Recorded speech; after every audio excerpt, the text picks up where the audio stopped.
En este video hablaremos de la autenticación y el control de acceso en las aplicaciones móviles de GeneXus usando GAM. Las aplicaciones móviles nativas instaladas en los dispositivos consumen servicios REST del servidor web. Estas aplicaciones crean una interfaz de usuario que también se basa en recursos, además de metadatos. Dada esta arquitectura, es importante contar con un mecanismo de seguridad para evitar que este tipo de acciones sean realizadas por usuarios no autorizados. La forma de hacerlo, por supuesto, es usando GAM.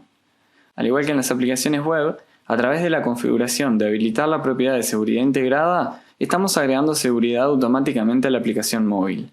Esta seguridad puede ser tanto por autenticación como autorización. Veamos esto con más profundidad. Al igual que en las aplicaciones web, en las aplicaciones móviles nativas, un escenario posible es que todos los objetos móviles nativos sean privados.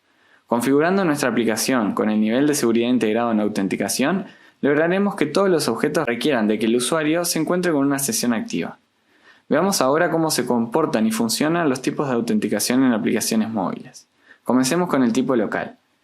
Este tipo de autenticación funciona al igual que en las aplicaciones web, donde las credenciales de los usuarios se almacenan en la tabla User del GAM.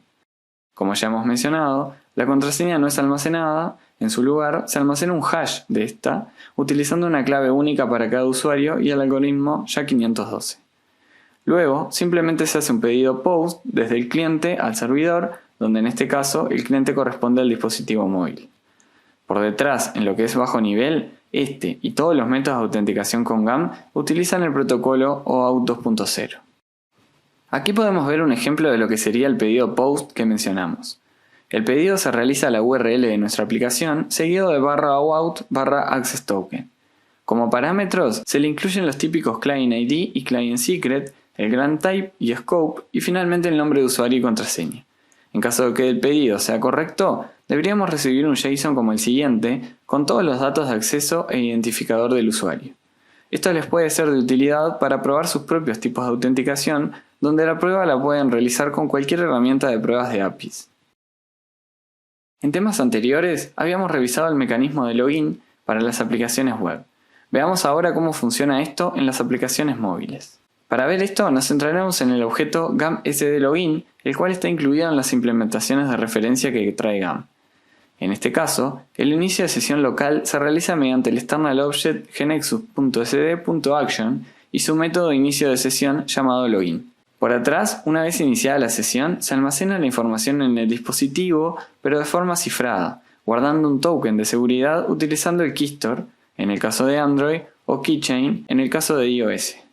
Este método de login perteneciente a Action está sobrecargado, por lo que permite incluir el parámetro adicional Login External Additional Parameters, como veíamos en los casos de login externos hace un momento.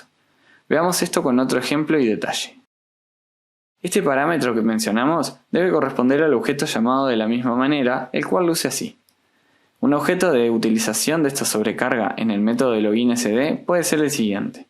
El objeto Login External Additional Parameters permite establecer el GUID del repositorio al que queremos conectarnos. Esto es útil cuando es una aplicación multitenant. Cuando le damos un valor para la propiedad repository del parámetro Login External Additional Parameters, se puede establecer la conexión a ese tenant, en particular a ese cliente, representada por un repositorio y su GUID.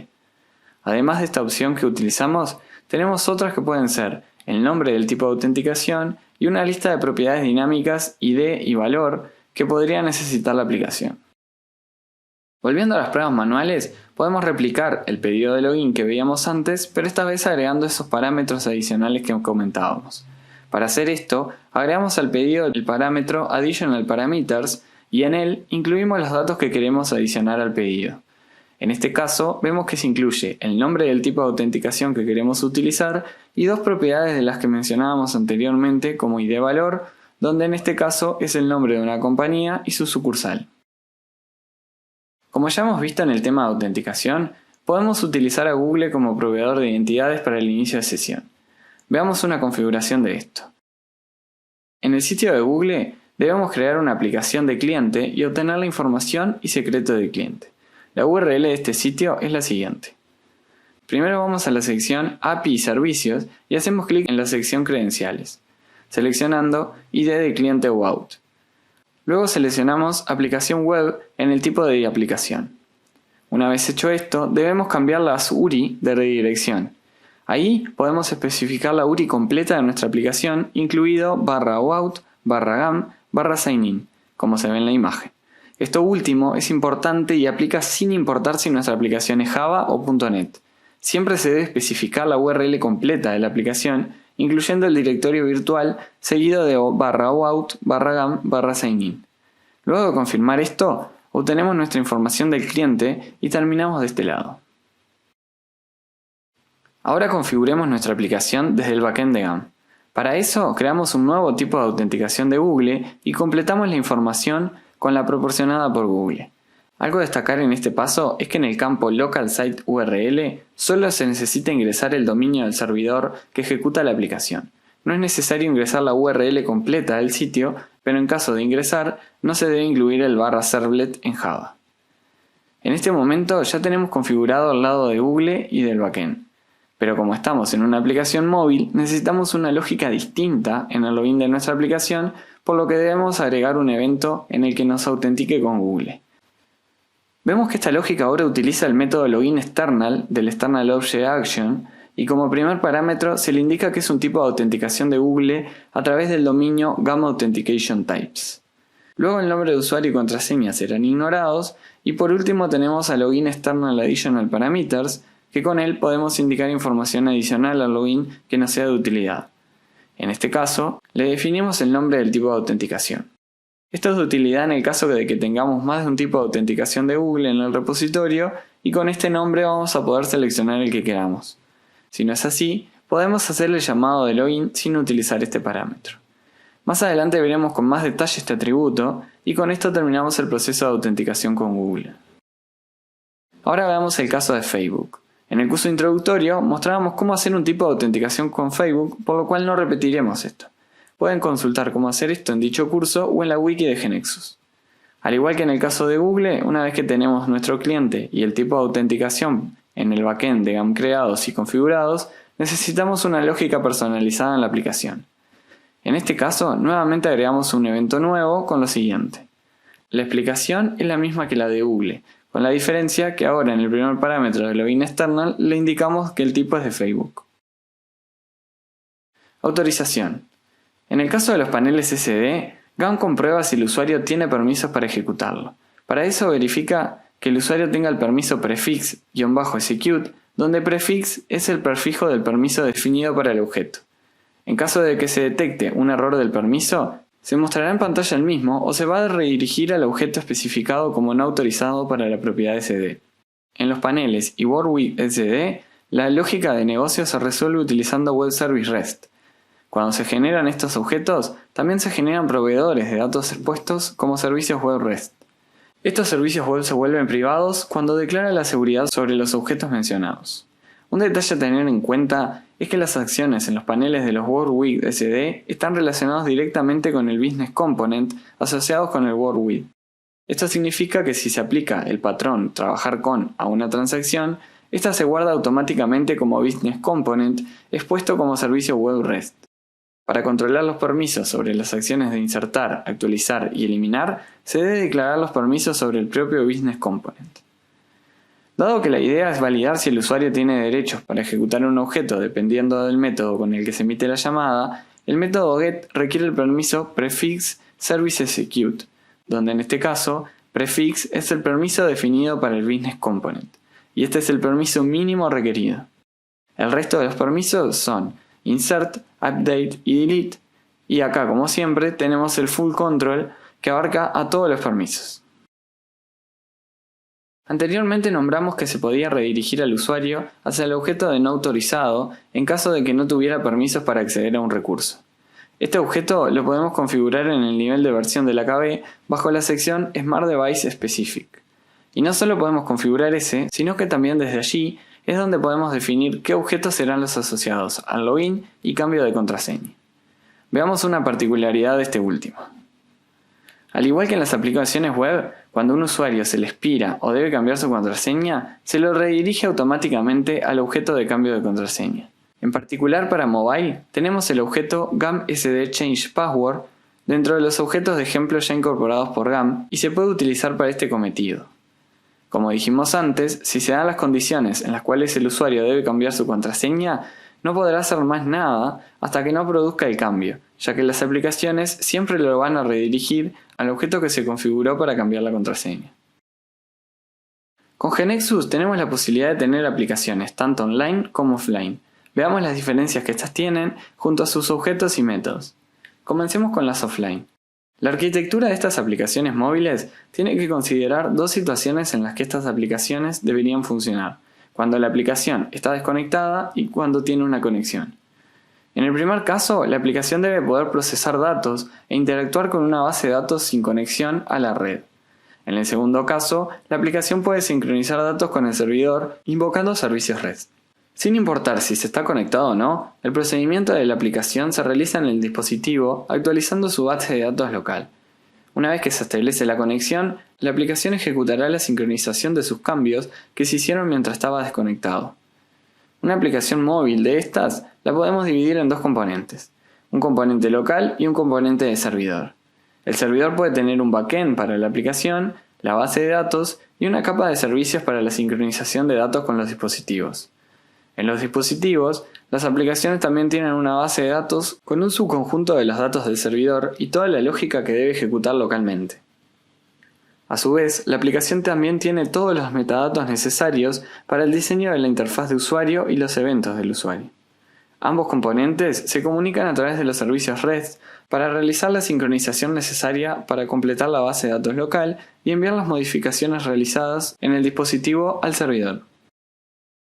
Veamos ahora las aplicaciones con conexión, y para eso remontamos a la ilustración que veíamos al principio. Los datos requeridos por la aplicación que residen en el dispositivo se obtendrán consumiendo servicios REST, que accederán a la base de datos del usuario y devolverán la información solicitada a la aplicación. Para determinar si una aplicación será online u offline, se debe configurar la propiedad ConnectivitySupport en el objeto main con el valor que queramos. Como vemos, esta propiedad se encuentra debajo del ítem Network. Si la aplicación es offline, no se realiza un chequeo de permisos automáticos en el dispositivo. Esto solo ocurre en las aplicaciones online, ya que se accede a un servicio REST en el servidor. Aplicación con usuario anónimo. ¿Qué significa esto? Este es un concepto que tenemos en el desarrollo de las aplicaciones móviles con seguridad de GAMP, que permite brindarle a los usuarios la posibilidad de utilizar la aplicación con las mismas o similares funcionalidades que tienen los usuarios registrados. Por detrás, lo que está haciendo GAMP es registrando automáticamente el usuario anónimo por cada dispositivo. Para GeneXus 15 u 10 o versiones anteriores, esto ocurre solo con los tipos de autenticación custom, external web services y local. Desde GeneXus 15 u 11 en adelante es válido para cualquier tipo de autenticación. Veamos cómo funciona.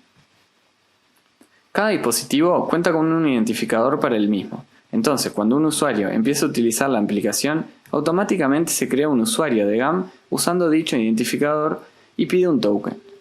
Este usuario creado tiene las siguientes características. Es visto por la aplicación como cualquier otro usuario, pero tiene la propiedad GAMPUser is anonymous igual true. No se conocen, solicitan ni guardan datos personales de la persona que opera en el dispositivo, por lo que queda completamente anónimo y su sesión nunca caduca, sin importar la caducidad del token de OAuth que haya definido para las sesiones. Si el usuario decide registrarse en la aplicación, al utilizar el método GAMPUser.save, se creará el nuevo usuario con sus datos de registro y le asignará el mismo identificador que tenía el usuario registrado automáticamente. Esto permite que cualquier información relacionada con el usuario registrado automáticamente que haya guardado la aplicación permanezca asociada al nuevo usuario registrado sin tener que realizar cambios en las relaciones usuario-datos que se hayan grabado previamente. Veamos un ejemplo para entender en profundidad esto. Supongamos que tenemos una aplicación de venta de plantas. Dicha aplicación tiene la posibilidad de registrarse e iniciar sesión con una cuenta. Además, podemos marcar como favorito las plantas que deseemos para luego, por ejemplo, poder comprarlas. Ahora, lo ideal sería que si aún no he iniciado sesión en la aplicación y selecciono alguna planta como favorito, al momento de registrarme esos favoritos sigan estando. Esto es lo que nos permite la funcionalidad de usuario anónimo. Si la activamos, la persona podrá marcar todos los favoritos que quiera sin preocuparse si ya inició sesión o no en la aplicación, ya que en caso de no haberla hecho, al momento de registrarse los favoritos se pasarán automáticamente a su cuenta. Esto mismo se podría aplicar en el carrito de compras, por ejemplo, manteniéndole a la persona los elementos seleccionados en el carrito cuando se registre para hacer el checkout. Un detalle a destacar es que si el usuario ya estaba registrado, los favoritos no se pasan, porque lo que hace es un login y no un usuario nuevo. Esto solo funciona con el registro. Esta propiedad está disponible para los objetos mobile que son main, por ejemplo el panel, cuando la propiedad de habilitar la seguridad integrada se establece en verdadero. El valor de esta propiedad determina el comportamiento cuando un usuario anónimo intenta ejecutar el primer objeto de la aplicación que tiene la propiedad nivel de seguridad integrada en autenticación o autorización. Como vemos en la imagen, los posibles valores para la propiedad de autorregistro son verdadero o falso.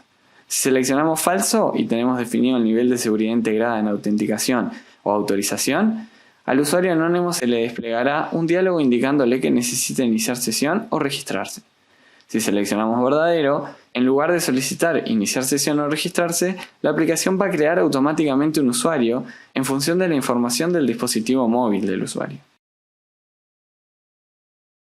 En caso de que queramos identificar a estos usuarios registrados automáticamente, tenemos las siguientes formas. Una opción es a través del usuario de la sesión GAM, preguntando directamente si es un usuario autorregistrado. Otra forma parecida en cuanto a usuario es la siguiente, donde nos devolverá un booleano indicando si el usuario actual es anónimo o no. Y la última opción es la siguiente, donde primero se obtiene el usuario de GAM y luego se consulta si es autorregistrado.